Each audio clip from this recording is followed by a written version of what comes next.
आज बड़े ही हर्ष और आनंद का विषय है, क्योंकि आज हमारे बीच हमारे श्रद्धेय ब्रह्मचारी आलोक भैया जी हमारे इस छोटे से ग्राम में पधारेंगे। कितने धर्मी सो गौ प्रीति सा, धर्मी जीवों को धर्मी से स्वागत तो होना ही चाहिए, क्योंकि धर्मियों का भी एक परिवार होता है ना। तो हमारा भी एक परिवार है। वो ऐसे साधक हैं कि दुनिया में आपको अगर कोई कार्य करवाना हो तो आपको पैसे देने वाले बहुत मिल जाते हैं, है ना। आप प्रयास तो करो, बहुत मिल जाएंगे पैसे देने वाले। तो पैसे देने वाले तो बहुत मिल जाते हैं, लेकिन पैसे के साथ साथ तन से, मन से और जो धन से भी जो पूर्ण रूप से समर्पित हैं, ऐसे साधक और ऐसे दानवी बिरले ही आपको देखने मिलेंगे। भूतो न भविष्यति, परंतु जे कहता है समाज में भूतो न भविष्यति। पैसे देने वाले तो पहले भी मिले और आगे भी हो सकता मिल जाएंगे, लेकिन पैसे के साथ साथ तन से भी, मन से भी, तन से भी। अभी भैया जी तेंदुखेड़ा से आ रहे हैं, उस श्री बसंत महाराज जी के पास से। उन्होंने कहा कि हमारा ही कुर्सी है। हमें तो एक जब उन्होंने कहा ऐसा थोड़ा विश्वास सा नहीं हुआ कि अरे आ रहे हैं। तो मैंने कहा भैया ठीक आओ, तो हमें खुशी हुई। वहां से चले और 2 घंटा भी नहीं लगा होगा और यहाँ अपने बीच यहाँ पर पधारे हैं। भैया जी बहुत ही उत्कृष्ट साधना कर रहे हैं, अपन जे कहें गुरु महाराज की सेवा कर रहे हैं, धर्म की आचरण कर रहे हैं, समाज की सेवा कर रहे हैं। आप कुछ भी नाम दे दो, ऐसी उत्कृष्ट सेवा, ऐसी उत्कृष्ट भावना, धर्म की श्रद्धा से, भक्ति से, ये हमारा नहीं, ये गुरु महाराज का काम है। और ना ही कोई इसमें स्वार्थ है, तो निस्वार्थ भाव से गुरु महाराज की सेवा वो करते हैं। और ऐसी सेवा करते हैं कि आप किसी को पैसे देकर के भी वो काम नहीं करा सकते, जो काम और वैसा काम जो उनके सानिध्य में हो जाता है। रात नहीं देखते, दिन नहीं देखते, और भैया बिल्कुल निस्वार्थ भाव से लगे रहते हैं। और आज हमारे कुर्सी, छोटे से ग्राम कुर्सी में आए हुए हैं, हम लोगों को बहुत ही आनंद हो रहा है।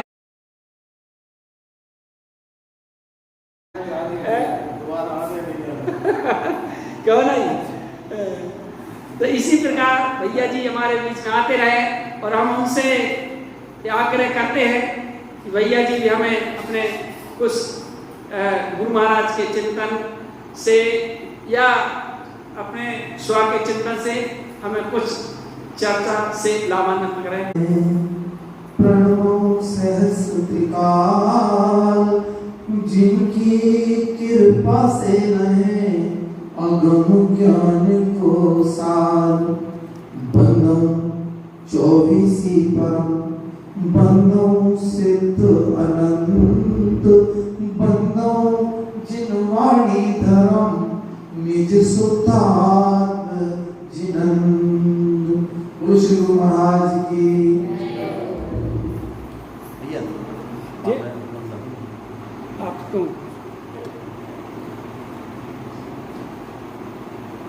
कोई किसी को थोड़ा भी अच्छा लग जाए तो उसकी तारीफ में लोग कुर्बान किया करते हैं। आपके स्थानीय विशेष साधक महाराज जी, विज्ञानंद जी महाराज कुछ अधिक बोल गए या इन्हें जानकारी नहीं है, 2 बातें हो सकती है। अभी आपकी क्लास में चल रही थी, अपने तो सिर के ऊपर से जा रहे थे, आप कौन को समझ में आ रही थी।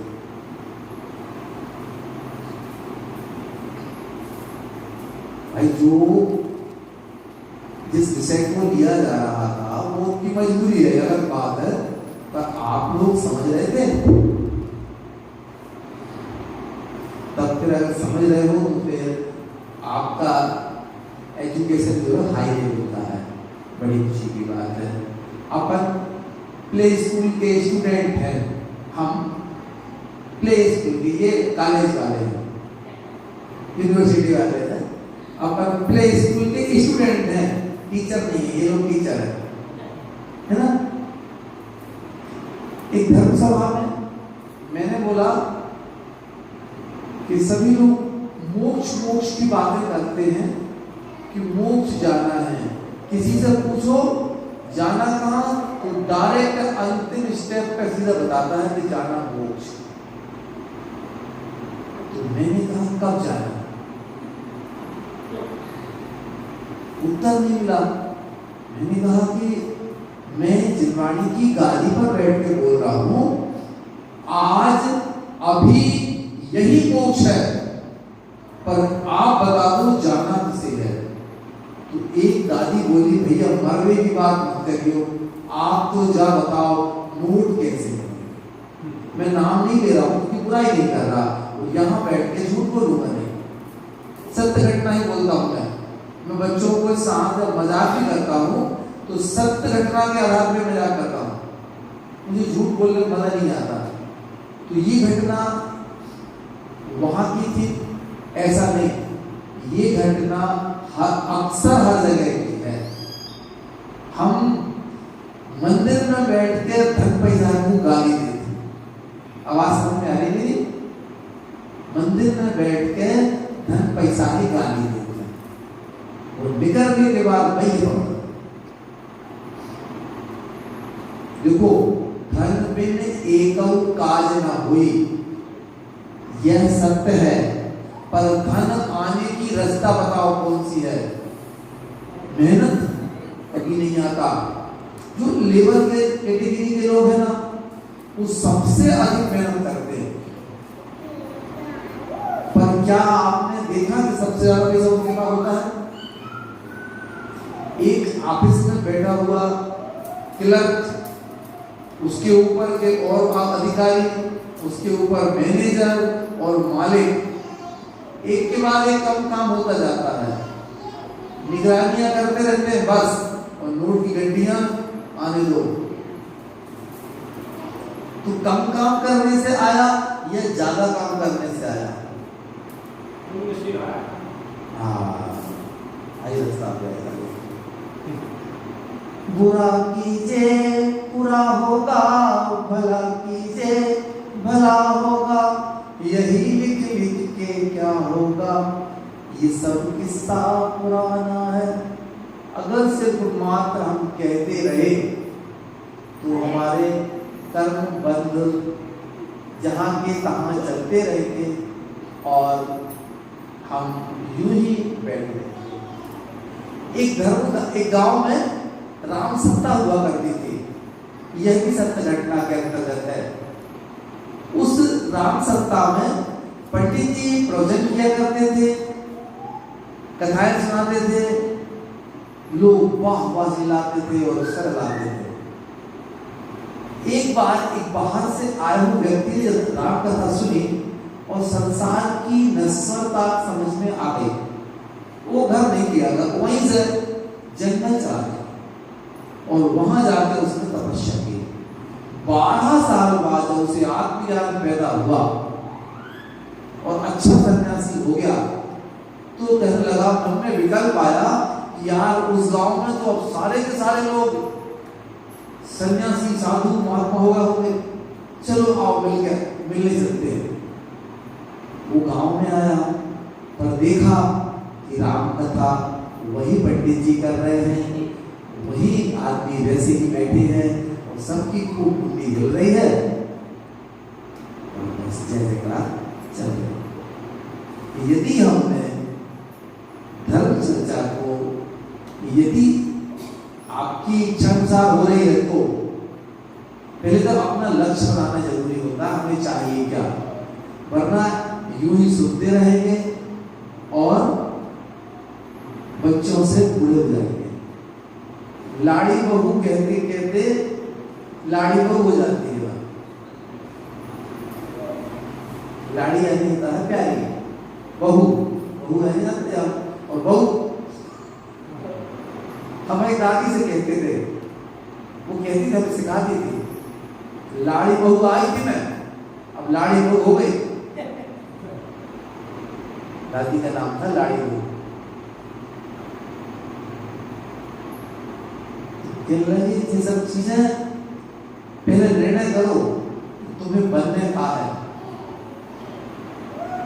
स्कूल जाने के पहले बच्चे का अपन निर्णय कर लेते हैं कि इसे क्या बनाना है, उस क्लास में भर्ती करते हैं, उस तरीके की क्लास में करते हैं। डॉक्टर बनाने का राग हो तो कौन सी पढ़ाई होती है, इंजीनियर की कौन सी होती है, सभी मालूम, हमें नहीं मालूम। हमें एक पढ़ाई मालूम नहीं, हम आनंद कैसे पा सकते हैं। जीवन का लक्ष्य जिसने बनाया उसने अपना आनंद बनाया। जीवन का लक्ष्य जिसका नहीं बना है पर चाहत उसकी भी आनंद है। एक चींटी भी है, घर से निकली है, भोजन कर लूंगी, आनंद में जाऊंगी।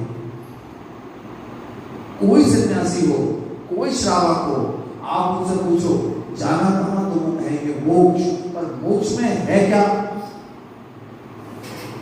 परमानंद।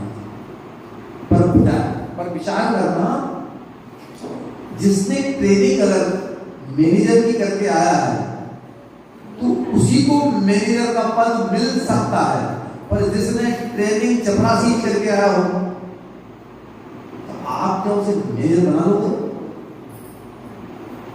जब यहां रहते रहते हमने आनंद का अपने अनुभव नहीं किया है तो हम परमानंद में कैसे भर्ती हो जाएंगे?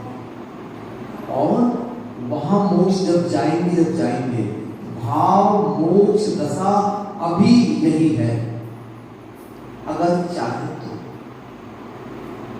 आकुलता का जाना ही शिव सुख को पाना है। कवियों ने गाई, संतों ने कही, सबने एक बात समझाई, जीवन जीने की कला का नाम ही है कि हम निराकुल हो जाए। क्योंकि जगत का विकारवर्ती परिणाम क्रमबद्ध निश्चित और अटल है, इसमें एक क्षण की भी टाल फेर बदल संभव नहीं। छोटे छोटे ध्यान के प्रयोग करवाते हैं हम मतलब, तो लोगों का एक ही प्रश्न आता है कि हमें ध्यान नहीं लगता। आप लोग करते होंगे, आपका लगता होगा, जिनका नहीं लगता होगा तो उनका प्रश्न एक ही होता है का कैसे करें। तो मैंने कहा ध्यान के करने के पहले आप ये निर्णय कर लो, एक 10 मिनट के लिए बस 10 मिनट स्वीकार कर लो कि ये जो हवा चल रही है जाने में नहीं रोक सकता। अंधेरा हुआ या प्रकाश आया, मैं इसे चेंज नहीं कर सकता, चाहे मैं कितनी लाइट लगा लूं, कितनी रजाई उठ जाऊं। दिन में यदि रजाइयां उठ जाए तब भी सूर्य तो निकला है, तुम आंख बंद कर लो फिर भी एहसास देगा कि सूर्य निकला है। हम लाइट को अंधेरा नहीं कर सकते, अंधेरे को लाइट में नहीं बदल सकते। जो क्रियाएं जहां जहां जैसी हो रही हैं उन्हें मैं होने दूं। अभी मैं कर क्या रहा हूं कि नदी में बहते हुए तिनका यदि एक कहीं फंस जाए तो वो कहता है नदी को रुक रहा हूं, पर एक तिनका उसके साथ बह रहा, दोनों तिनके एक लड़ रहा है पानी से और एक अपने आप में बह रहा। जहां पहुंचना होगा पहुंच जाऊंगा। यदि 10 मिनट के लिए सोचे तो आपको तल्लीन होंगे, तभी ध्यान के प्रयोग होते हैं। और ध्यान के प्रयोग किए बगैर धर्म में पदार्पण होना संभव ही नहीं।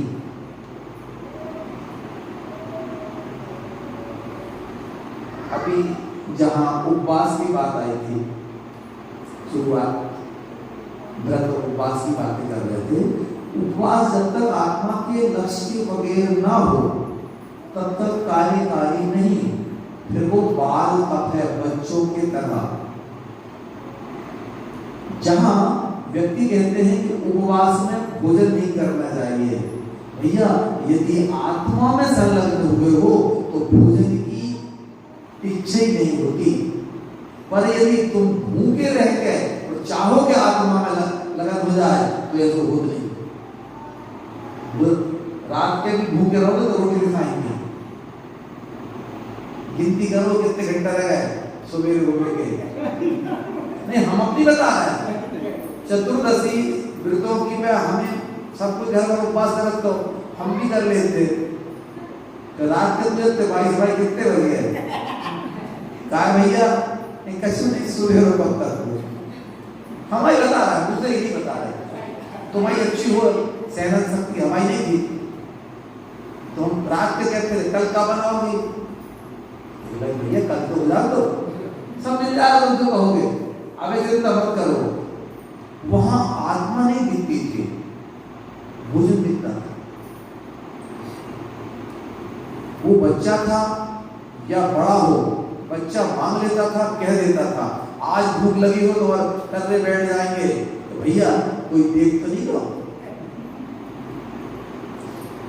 एक दिन सामायिक मती कोई से कहिए मत, हम बता रहा है ना। एक दिन सामायिक कर पे बैठे और सामने देखो सीसी कैमरा लगा है, अटेंशन हो गए तो अंदर से आवाज आई भैया जाके सामने तो सवाल है, एक सीसी कैमरा 24 आवर्स चल रहा हो, तुम्हारे कर्म और रिकॉर्ड कर रहा हो, बाकी सामने सवाल तो बैठो। क्योंकि मेरे भावों के कारण ही मेरा पूर्व के भावों के कारण मेरा वर्तमान चल रहा है, और आज मैं जो भावों से कर्म बांधूंगा वह मेरा भविष्य का निर्धारण करेगा। यथार्थ सत्य विचार करना, निर्णय करना, फिर कार्य करना। नहीं तो तू कुंडी हिलाता बैठ गए सीधी, कोई भी बच्चा कोई भी पढ़ने गया हो सीधे कॉलेज में भर्ती नहीं हुआ, वो छोटा बड़ा क्लास होती ना वहीं से होके जाता है।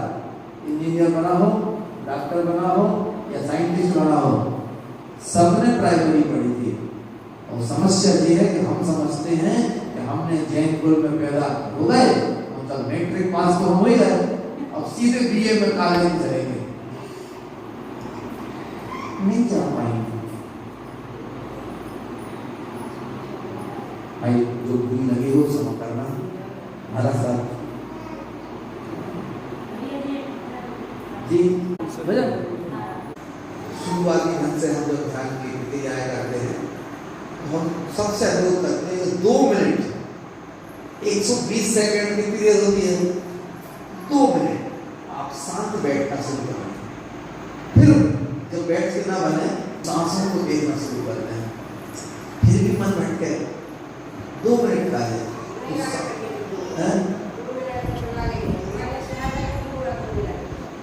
क्या होता है? 2 मिनट का है तो इससे हो जाए। आत्मा का ज्ञान पाया ध्यान में रम जाइए, भाग 120 सेकंड का मुक्ति पथ पग पाइए, ज्ञानियों की वचन वर्गणा किंचित कभी भी ना तली जुड़ गया। थोड़ा ध्यान देना, भाग 120 सेकंड का, सेकंड कितनी देर का होता है? टिक टिक टिक, है ना? बाको 100वें हिस्सा भी यदि हम अपनी आत्मा में लग जाएं, भाग 120 सेकंड का मुक्ति पथ पग पाइए, अपनी मुक्ति की राह पे कदम बढ़ जाएंगे। ये किसने कहा है? समस्त ज्ञानियों ने कहा। एक घड़ी आधी घड़ी, आधी में बुनियाद, तुलसी संगत साधु की हरई कोटि अपराध। कौन सा साधु की? बाहर वाले की, वो तो संगत करता ही नहीं है। सच्चा साधु अपने में निमग्न होता है, तुम तो उसके नजदीक बैठ जाते हो, कुछ पा जाते हो, पर यहाँ अंदर वाले भगवान के पास जब बैठोगे ना, रामायण की बात बहुत अच्छी कही है।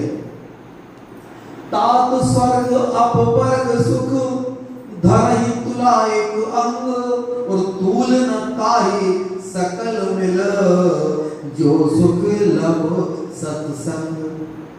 व्याख्या बहुत लंबी कर सकता हूं पर मात्र इतना अर्थ है उसका, तराजू के एक पलड़े पर स्वर्ग और मोक्ष का सुख भी रख दें और दूसरे पलड़े पर निमिष मात्र सत्संग को रख दें तो भी स्वर्ग मोक्ष के सुख इस निमिष मात्र के सत्संग को तोलने में असमर्थ है।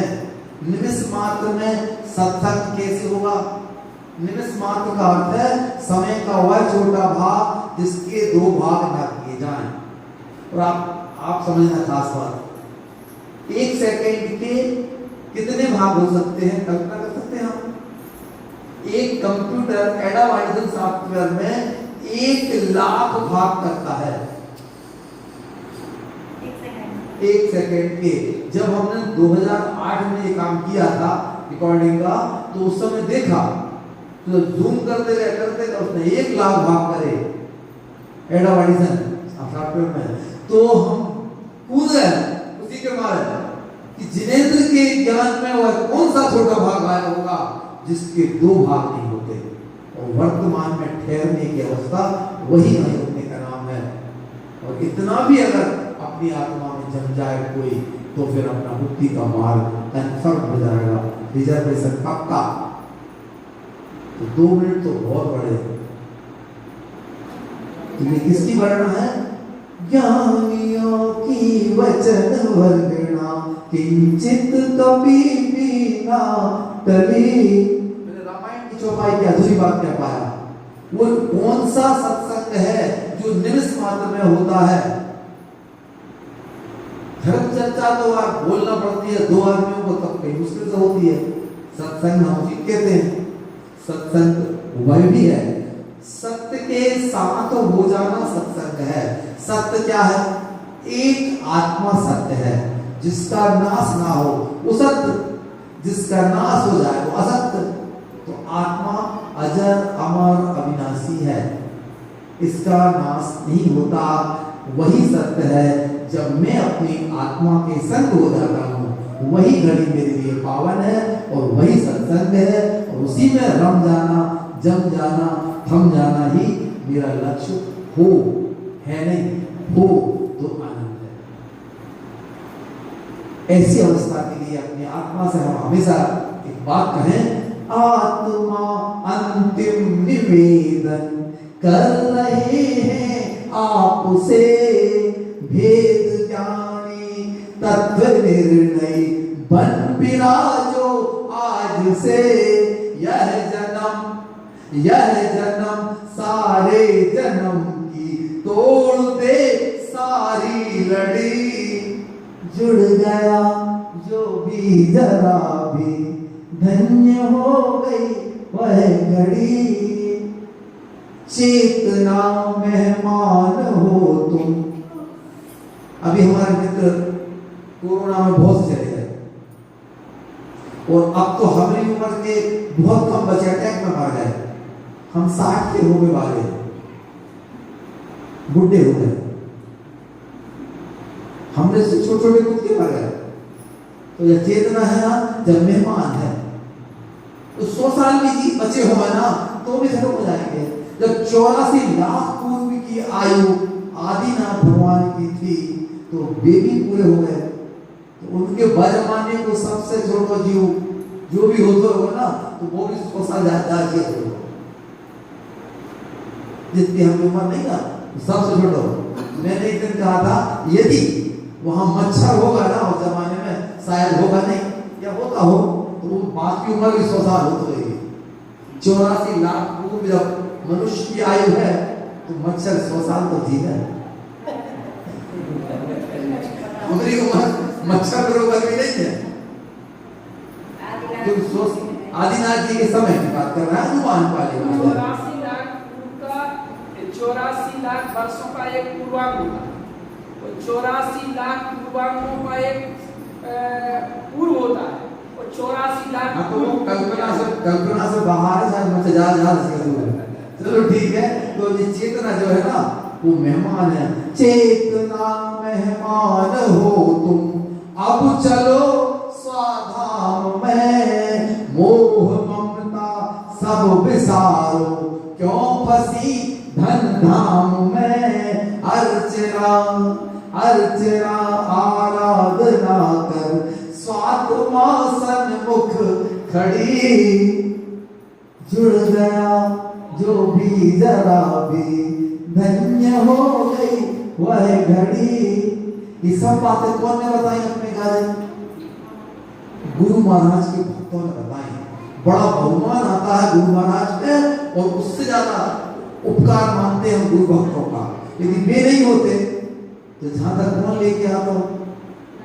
उपकार है गुरु भक्तों का, गुरुवाणी सहज और साध्य की, तारण तरण की वाणी को, गुरु तार जन जन बांट दी।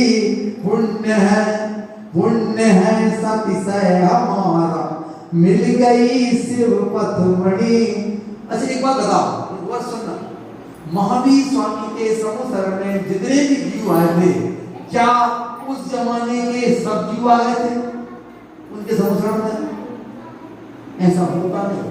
चुनिंदा पुण्यात्मा धर्मात्मा जीव ही पहुंच पाते हैं। उनमें से भी विभक्त जीव जो अपनी आत्म कल्याण के पिपासु होते हैं, जिनका उदय आ गया है, वो आत्मज्ञान ले पाते हैं, तब वे अपनी राह बना पाते हैं।